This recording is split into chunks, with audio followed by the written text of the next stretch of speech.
Hello, yes, welcome to Spoken English with Manjula Raj, Daily Used Sentences. ఇక్కడ మనం ప్రతిరోజు వాడే కొన్ని సెంటెన్స్ డిస్కస్ చేద్దాము. కొన్ని వివరంగా చెప్తున్నాను, మరి కొన్ని వర్డ్స్ ఎలాగ ఉపయోగించాలని ఎగ్జాంపుల్స్తో సహా చెప్తున్నాను. Please follow me. Okay, let us go to first sentence. Some people are crossing their limits. Some people are crossing their limits. కొందరు తమ హద్దులను దాటిపోతున్నారు. Some people are crossing their limits. Crossing అంటే ఏంటి? దాటిపోవడము, లేకపోతే మీరిపోవడము అని అంటాం తెలుగులో కదా. అలాగే లిమిట్ అంటే ఏంటి? హద్దు. హద్దులు అంటే చాలా హద్దులు ఉంటాయి కదా. కొన్ని పనులు, ఏ పనులకైనా ఒక హద్దు ఉంటుంది కదా. So will discuss some examples. There are some limits to follow. There are some limits to follow. మనము కొన్ని హద్దులను పాటించాలి. There are some limits to follow. మనం కొన్ని హద్దులను పాటించాలి. అలాగే సీట్స్ ఆర్ వెరీ లిమిటెడ్ అంటాడు. సీట్స్ ఆర్ వెరీ లిమిటెడ్ అని మరి ఎడ్యుకేషన్ ఇన్స్టిట్యూట్స్ చెప్తుంటారు ఒక్కోసారి, కాలేజెస్ కానీ స్కూల్స్ కానీ కదా. మరి ఇక్కడ సీట్స్ కొద్దిగా ఉన్నాయి. ఈజ్ దేర్ ఎనీ లిమిట్ అంటాం. ఇక్కడ ఏదన్నా లిమిట్ ఉందా? దీనికి ఏమైనా హద్దు ఉందా అని అంటాం. అలాగా. సరే, there are limitless food. There is limitless food అంటాం. అంటే అక్కడ కావలసినంత ఫుడ్ ఉంది అని అంటాం. క్రాసింగ్ అని అంటే ఏంటి? దాటిపోవడం. The ducks are crossing the river అంటాం. ఆ బాతులు రివర్ని, నదిని దాటిపోతూ ఉన్నాయి. They are crossing the bridge. బ్రిడ్జ్ని దాటిపోతూ ఉన్నారు. ఇలాగ. So let us go to second sentence. I don't have any option. నాకు వేరే దారి లేదు. ఆప్షన్ అంటే దారి అంటాము. జనరల్గా మనం దాన్ని చాయిస్ అంటాం కదా. తెలుగులో, అచ్చు తెలుగులో అయితే ప్రత్యామ్నాయము అంటాం. అలాగా. So I don't have any option. నాకు వేరే దారి లేదు. I don't have any option. నాకు వేరే దారి లేదు. ఎగ్జాంపుల్స్ చూద్దామా? ఆప్షన్ అంటే వేరే, చాయిస్ అని. It is an optional holiday అంటాం. ఆప్షనల్ హాలిడే అంటే ఏంటి? మనం ఇష్టపూర్వకంగా తీసుకునే హాలిడే. అంటే హాలిడేస్ కొన్ని ఉంటాయి, కొందరికి ఆ హాలిడే అవసరము, కొందరికి అవసరం ఉండదు. అలాంటప్పుడు వాళ్ళు మరి సొంతగా వెళ్ళి పని చేసుకుంటారు. వాళ్ళ పని వాళ్ళు అటెండ్ అవుతారు వాళ్ళ డ్యూటీస్కి. అటువంటి సమయంలో ఆ హాలిడేని మనము ఆప్షనల్ హాలిడే అంటాం. So it is an optional holiday. ఇది మనం ఇష్టప్రకారంగా తీసుకునే holiday. In a question paper there are some options. Question పేపర్లో కొన్ని ఆప్షన్స్ ఉన్నాయి అంటే క్వశ్చన్ పేపర్లో కొన్ని చాయిసెస్ ఉన్నాయి అని అంటాం కదా. అలాగా మనం ఎన్నో రకాలుగా మనము ఆప్షన్ గురించి మాట్లాడవచ్చు. సరే, ఐ డోంట్ హ్యావ్. ఎక్కడ మనము మరి హ్యావ్ ఉపయోగిస్తాము? ఫస్ట్ పర్సన్కి, సెకండ్ పర్సన్కి, మరి ప్లూరల్కి. ఫస్ట్ పర్సన్ అంటే ఏంటి? I, we. సెకండ్ పర్సన్ అంటే యు. ప్లూరల్ అంటే ఏమి? దే. ఓకే, దే లేకపోతే వి. ఇవన్నీ కూడా plural. So I have, you have, they have, we have. అలాగా. థర్డ్ పర్సన్ సింగులర్ ఏది? He, she, it. He, she, it. He has. అక్కడ have కాదు, has. He has, she has, it has. అర్థమైంది కదా. So let us go to third sentence. Why have you done like this? Why have you done like this? నీవెందుకు ఇలా చేశావు? Why have you done like this? నీవెందుకు ఇలాగా చేశావు? Why అంటే ఏంటి? ఎందుకు. అలాగా వేర్, వై, ఇలాగా క్వశ్చన్స్ మాట్లాడతాం కదా. Why have you done like this? ఎందుకు ఇలాగా చేశావు? Examples. Have you done your homework అంటాం. పిల్లలతో ఏమంటాం, నీవు హోంవర్క్ చేసావా, హ్యావ్ డన్ యువర్ హోంవర్క్. ఇక్కడ యూ దగ్గర మనము హ్యావ్ ఉపయోగించాం, గమనించారు కదా. So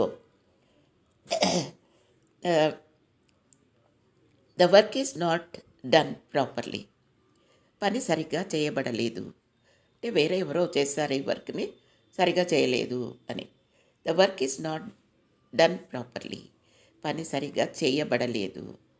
already the transactions are being done, లావాదేవీలన్నీ కూడా అయిపోతూ ఉన్నాయి.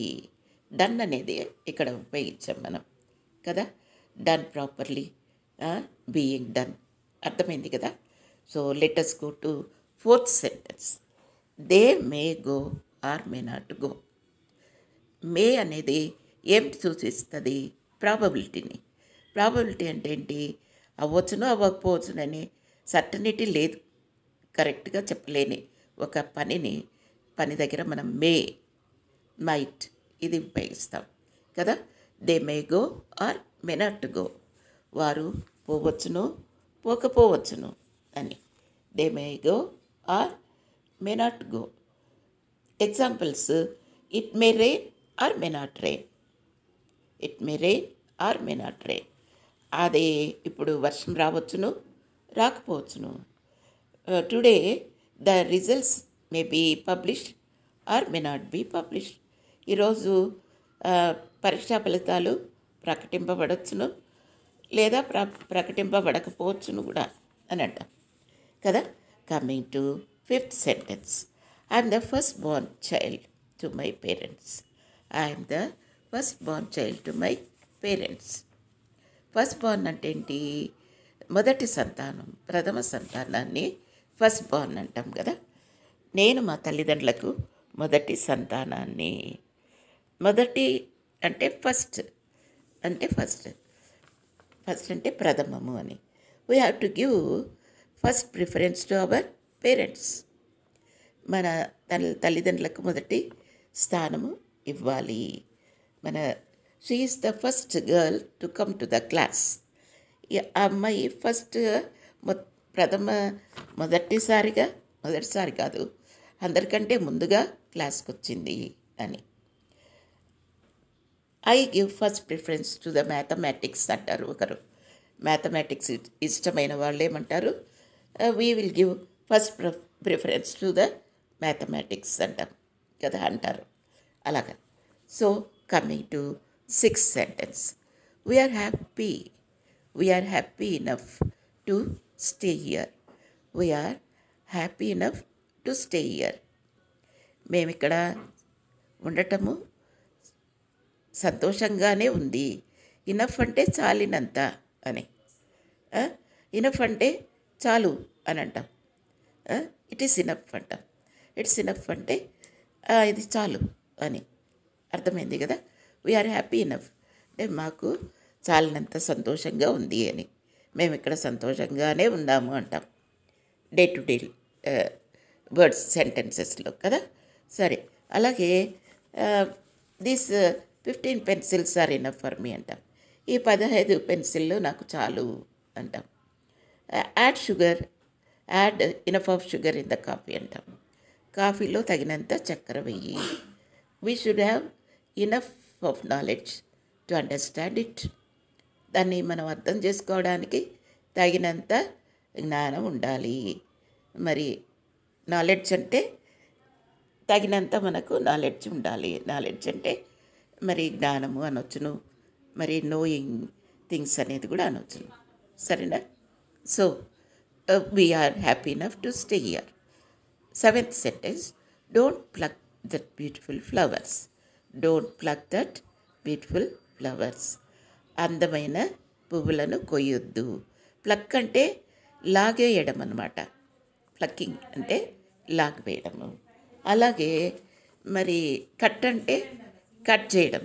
కట్ చేయడాన్ని వేరే, ప్లక్ వేరే కదా. So difference is that. Don't pluck that beautiful flowers. ఆ అందమైన పువ్వులను కోయొద్దు. లాగేసేయడాన్ని ప్లక్ అంటాం, real meaning. After the harvest farmers pluck out the old old weeds. ఆ పాత పిచ్చి మొక్కల్ని లాగేస్తారు. ఎవరు? ఫార్మర్స్, వ్యవసాయదారులు. హార్వెస్ట్ అయిపోయిన తర్వాత ఈ వీడ్స్నంతా తీసి పడేస్తారు, ప్లక్ చేసేస్తారు. My grandfather plucked out the my grandfather my granddaughter plucked out the strings from the గిటార్లో నుంచి మా గ్రాండ్ డాటర్ ఆ స్ట్రింగ్స్ ఉంటాయి కదా, ఏది గిటార్లో ఉన్నటువంటి స్ట్రింగ్స్ని లాగివేసేసింది. Plucked out, she plucked out the strings from the guitar. Okay, so coming to 8th sentence, all fell silent. అంతా నిశ్శబ్దం అయిపోయింది. ఫెల్ అనేది పాస్ట్ టెన్స్, ఫాల్ అనేది